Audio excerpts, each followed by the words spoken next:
All right, we're here at Armistice in Cambridge with George Pycraft from the National Army Museum in Waiouru. George, what's the vehicle we've got standing behind you here? This vehicle is an M113 armoured personnel carrier. We had about 71 of them in service. They were withdrawn about 10 years ago from service before the Army went into the LAVs. Unfortunately, the American State Department wanted them all destroyed, and it took a lot of talking to convince them that we should be keeping some of them in the museum because they were an important part of the military history that we have. So how long were they in service in total? They came into service around about 1972. Now, the New Zealanders used them in Vietnam, mostly with Australian personnel carriers. They were painted a green in those days, and which was their natural colour. But they also had the little kangaroos on the side and things like that. Of course, we have got one in our collection that is that colour.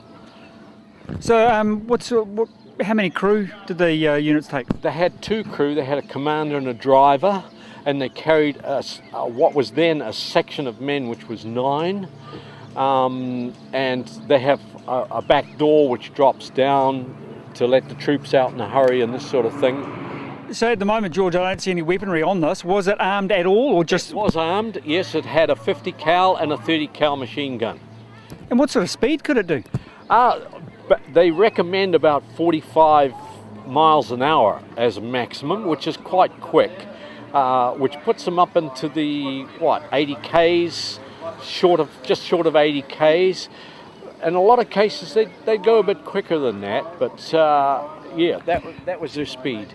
So a section of men kitted up in the back of this thing doing 80 k an hour. It must have been a bit of a ride. It was a terrible ride. If you have any inclination towards getting seasick, this would put you right over the edge very, very quickly. They don't actually hit bumps, they wallow over bumps, which of course is, and it's unpredictable in these, so you never knew when you were going up or down, and yeah, they were pretty shocking. So how many of the vehicles does the museum actually have in its collection?